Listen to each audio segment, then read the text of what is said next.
Սիրոտոներից մինչև մարտի 8-ը։ Գիծյանը համակարգում ստացեք լրացուցիչ 8% զեղչ սալիկների ամբողջ տեսականու համար։ Պարոն վարչապետ, շնորհակալություն, որ եկել եք Վարշավա, կարծում եմ կարևոր է, եւ ես Պոլացկի հիմնադրամը ներկայացնել, որն օգնում է ներկայությանը կազմակերպելու Երևանյան դիալոգ ժողովը, որին այս տարի հույս ունենք բոլորս մասնակցել։ Ես երկու կարճ հարց ունեմ, մեկը հեշտ, երկրորդը միգուցե ոչ։ Առաջինը վերաբերում է Եվրոպական քաղաքական համայնքի գագաթնաժողովին, ինչ ակնկալիքներ ունեք այս տարվա մայիսից, որը դուք հյուրընկալ եք, ավելի քան 40 առաջնորդներ Եվրոպայից կգան, եւ երկրորդը ԱՄՆ-ի եւ Իրանի հարաբերությունները։ Գիտեմ, որ դուք լավ հարաբերություններ ունեք Իրանի հետ, բայց եթե իրենք փոխզիջում չգտնեն եւ լինի ճգնաժամ տարածաշրջանում, ինչպես դա կազդի Հայաստանի կայունության եւ ընդհանրապես գործընթացի վրա։ Շնորհակալություն։ Ինչ խոսք մենք անհամբերությամբ սպասում ենք Եվրոպական քաղաքական համայնքի գագաթնաժողովի Երևանում այս տարվա մայիսին հյուրընկալելուն, դա մեզ համար մեծ պատիվ է հյուրընկալել այդ շատ կարևոր գագաթնաժողովը։ Եվ շնորհակալ ենք մեր եվրոպացի գործընկերներին նման հնարավորություն մեզ Հայաստանին ընձեռելու համար։ Դա շատ քաջ եւ խիզախ դրսևորում կլինի հարաբերությունների նոր փուլը կվկայակոչի Հայաստանի եւ Եվրոպական քաղաքական համայնքի միջեւ։ Ինչ խոսք դրանով նաեւ կճանաչվեն այն ձեռքբերումները, որոնք Հայաստան ունեցել է որպես ժողովրդավար պետություն, ինչ վերաբերում է Իրանին եւ ԱՄՆ-ին։ Գիտեք, Հայաստանը փոքր համեստ պետություն է։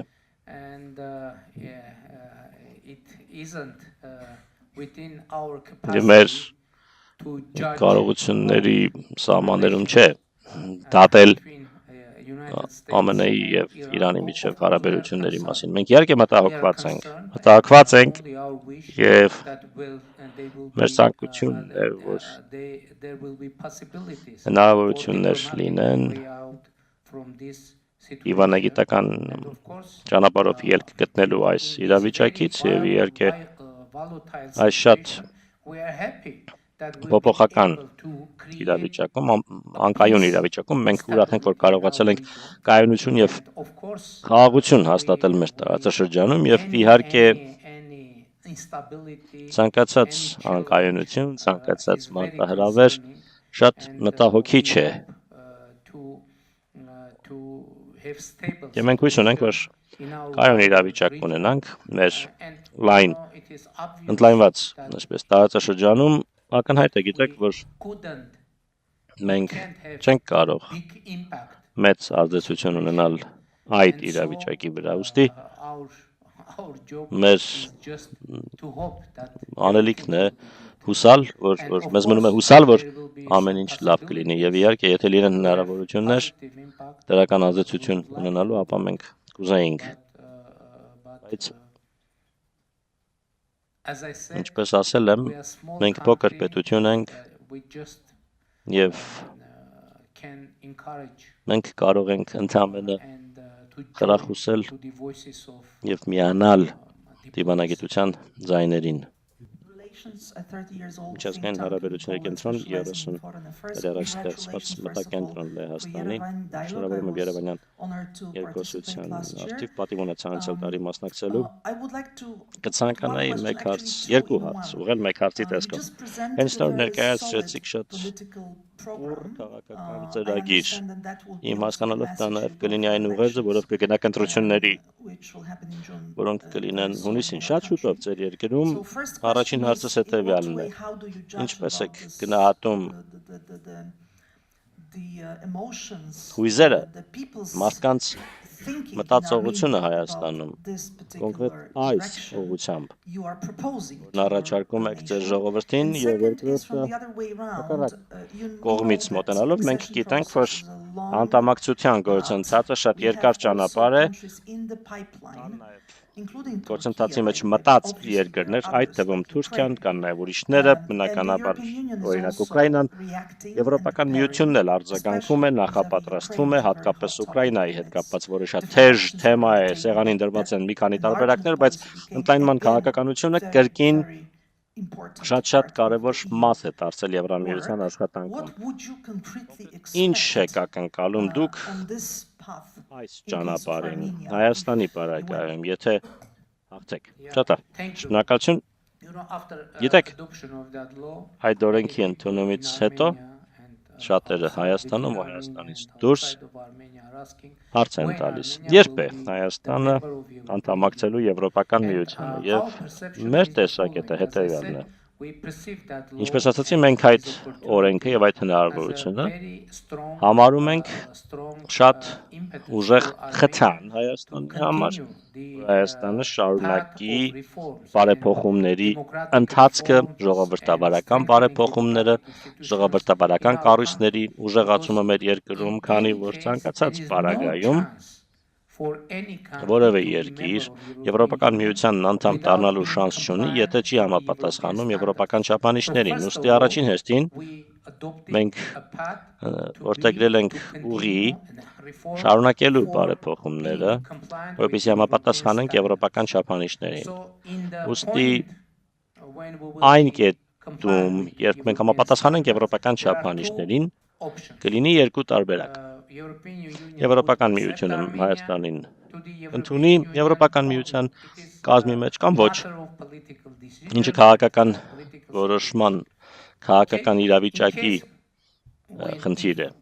Շատ լավ, եթե Եվրոպական միությունը ընդունի Հայաստանին որպես լիարժեք անդամ,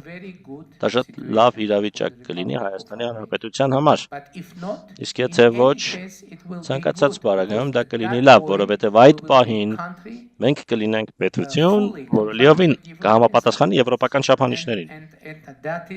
Այսպես ասենք, երկուստեք շահեկան իրավիճակ է։ Այդ իրավիճակում պատվելու շանս չկա, որովհետև առաջին հերթին շատ կարևոր է մեզ համար լինել ուժեղ, ժողովրդավար պետություն։ Ժողովրդավարության իմաստով, ինստիտուտների, թափանցիկության, իրավունքի գերիշխանության եւ այլն եւ այլն։ Ցանկացած պարագայում այդպիսի պետություն կլինենք եւ դա մեծ հաղթանակ կլինի մեզ համար։ Հաջորդ հարցը մեր ներքաղաքական իրավիճակի մասին եւ մոտալուտ ընտրությունների հնարավոր չէր լինի այս կետին հասնել առանց մեր ժողովրդի սատարման։ Դա հնարավոր չէր լինի։ Գիտեք, ինչ տեղի ունեցավ 2024 թվականին, քանի որ բազմաթիվ քննարկումներ եղան, թե արդյոք ճիշտ ճանապարհ է սա որդեգրել խաղաղության քաղաքականություն եւ այլն եւ այլն։ Մեր երկրում ես հրապարակավ հայտարարեցի, որ իմ գնահատականն այն է, որ մենք պետք է կանգ առնենք եւ վերջ տանք, դադարեցնենք Ղարաբաղյան շարժումը։ Գիտեք, որ Ադրբեջանի հետ հակամարտությունը սկիզբ առավ Ղարաբաղյան շարժումից։ Ես ասացի, որ որպես Հայաստանի վարչապետ ես կայացնում եմ նման որոշում եւ որոշումն այն է, որ մենք պետք է չշարունակենք Ղարաբաղյան շարժումը։ Եվ ես դա ասացի որպես անձնավորություն, ով Հայաստանի վարչապետ դարձել է ոչ բռնի Թավշյա հեղափոխության արդյունքում։ Ես կոչ արեցի մեր ժողովրդին, եթե իրենք համաձայն չեն այդ որոշման հետ,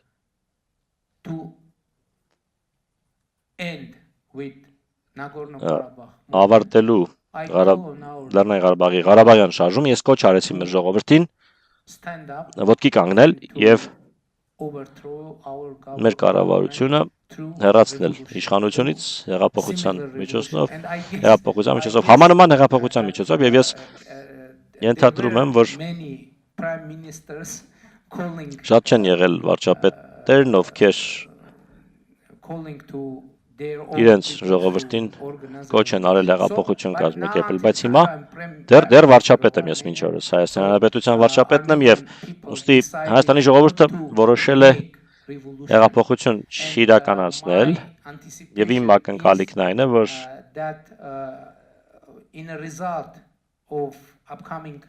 մոտակա ընտրությունների արդյունքում հայ ժողովուրդը, Հայաստանի ժողովուրդը կհաստատի մեր նվիրվածությունը հաստատված խաղաղությանը եւ այս քաղաքականությանը։ Իհարկե ընտրությունները միշտ բարդ են, բայց ես քաղաքական ուժեղ հավատ ունեմ, որ Հայաստանի քաղաքացիները, Հայաստանի ժողովուրդը կվերահաստատեն մեր նվիրվածությունը այս ռազմավարությանը եւ այս գաղափարախոսությանը, որը մենք անվանում ենք իրական Հայաստան գաղափարախոսություն։ Alright, so Diana Skaya from TVP World. TVP World, please. Բարի գալուս Լեհաստան, շատ ուրախ ենք, որ դուք ստեղ եք։ Ձեզ էլ բարի գալուս, պարոն Միրզոյան, remember you very well. Mr. Pashinyan, I first of all, you did mention something very important. TVP World, foreign medias. Back in September, we were able to cover the NATO parliamentary assembly. We covered that event, and we also actually got a chance to tour with the, you mentioned the European Union monitoring mission that's set up in Yerevan in Armenia. And like Mr. Pashinyan, Mr. Prime Minister said, since 2025 there have been no border clashes on the border. And this is also something that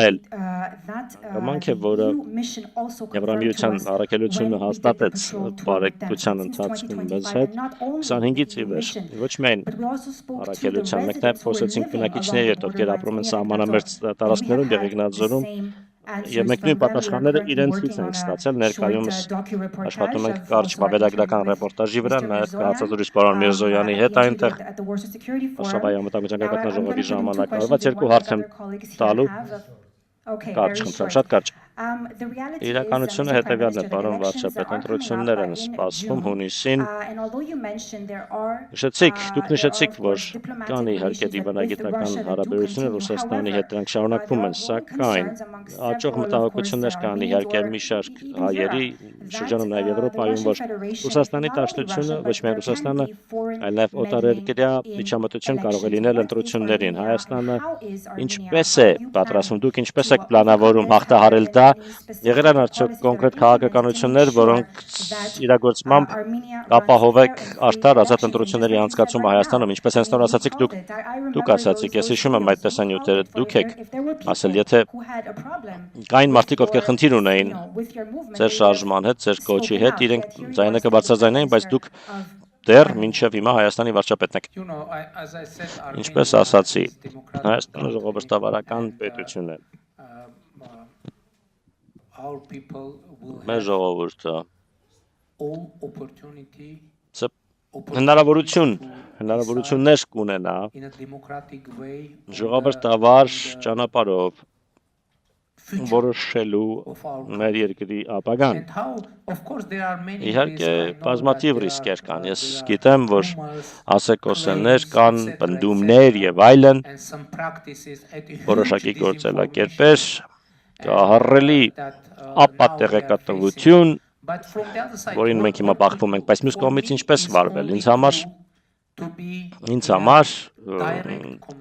մնում է մի բան, անմիջական երկխոսության մեջ լինել մեր ժողովրդի, մեր հասարակության հետ,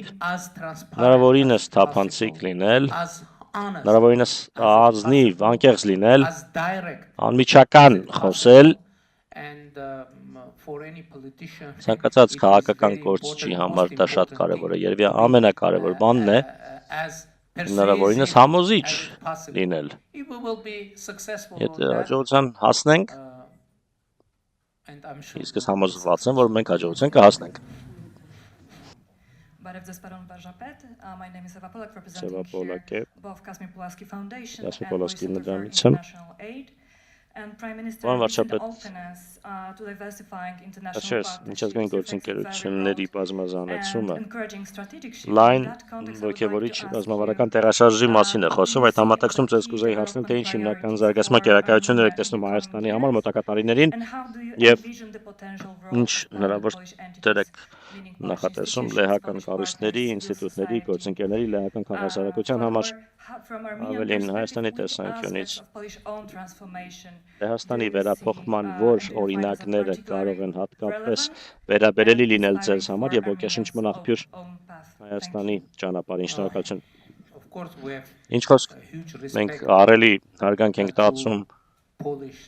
Լեհաստանի պետականության նկատմամբ։ Իհարկե Լեհաստանի ժողովրդավարության արդեն տևական ժամանակ կայացած ավանդույթների նկատմամբ մենք շատ բան ունենք սովորելու Լեհաստանից եւ ինչ խոսք, ինչպես ասացի, մենք երախտապարտ ենք մեզ սա տարելու համար Եվրոպական միության շրջանակում եւ երկկողմ մակարդակում եւ այլն։ Ամենակարևորը, գիտեք, առաջնահերթություն որպես մեր կառավարության համար խաղաղությունն է, ժողովրդավարությունը, կայունությունը եւ տնտեսական բարեկեցությունը եւ ինչպես ասացի, ներկայումս տնտեսական նոր հնարավորություններ են առաջ գալիս։ Ինչ խոսք դուք գիտեք, եւ ես արդեն ասել եմ, որ խաղաղությունը մեզ համար նոր բան է։ Բայց կարող եք երևակայել, պատկերացնել, որ երկաթուղի կլինի, բաց սահմաններ կլինեն, առևտուր կլինի բոլոր հարևանների հետ։ Սրանք էլ են գործոններ, որոնք ամբողջովին նոր են մեզ համար եւ ներկայումս մենք բավական շոշափելի տեսանելի տնտեսական աճ ունենք եւ ես հավատացած եմ, որ խաղաղությունը արդեն իսկ շատ դրական ազդեցություն ունենում է Հայաստանի տնտեսական կյանքի վրա, սոցիալական, հասարակական կյանքի վրա եւ մեր առաջնահերթությունն է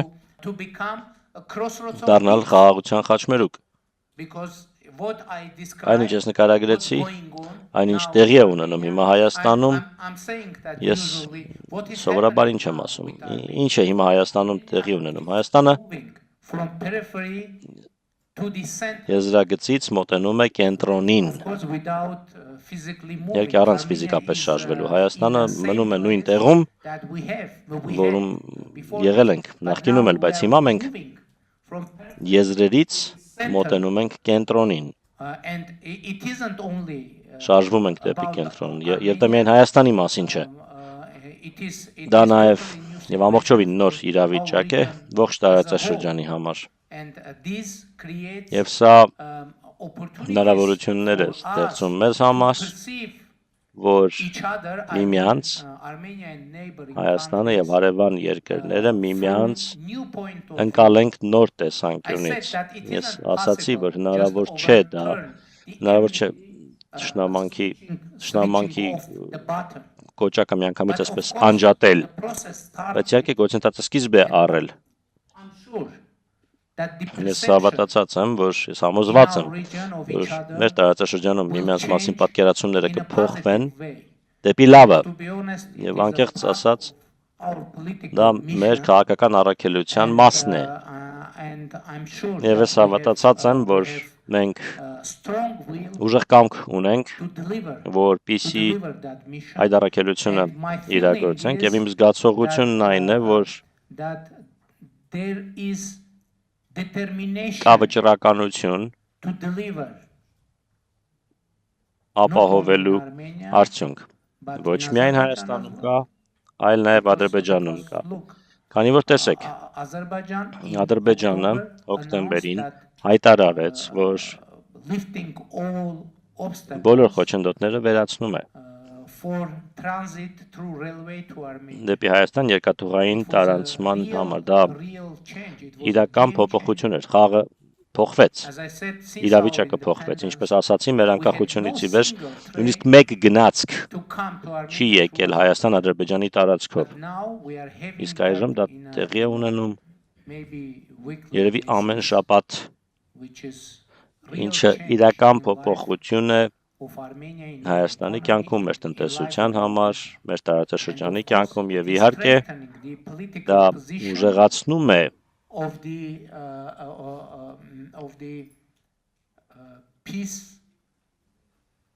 դա ամրապնդում է խաղաղության ուժերի քաղաքական դիրքերը, այն ուժերի քաղաքական դիրքերը, որոնք պնդում են, որ միայն խաղաղությամբ կարող է մեր երկիրը եւ մեր տարածաշրջանը առաջ շարժվել։ Շնորհակալություն, պարոն վարչապետ, շատ շնորհակալություն մեզ հետ այս խիստ հետաքրքիր լավատեսությամբ կիսվելու եւ դրական հեռանկարներ ներկայացնելու համար։ Համոզված եմ, որ Լեհաստանում դրական արձագանք կգտնեք ոչ միայն քաղաքական մակարդակում, այլ նաև ՀԿ-ների փորձագետների շրջանում։ Շատ շնորհակալություն, որ եկաք, ներկայացրեցիք ձեր տեսակետը, ժամանակ տրամադրեցիք, եկեք միասին ծափահարենք բան վարչապետին։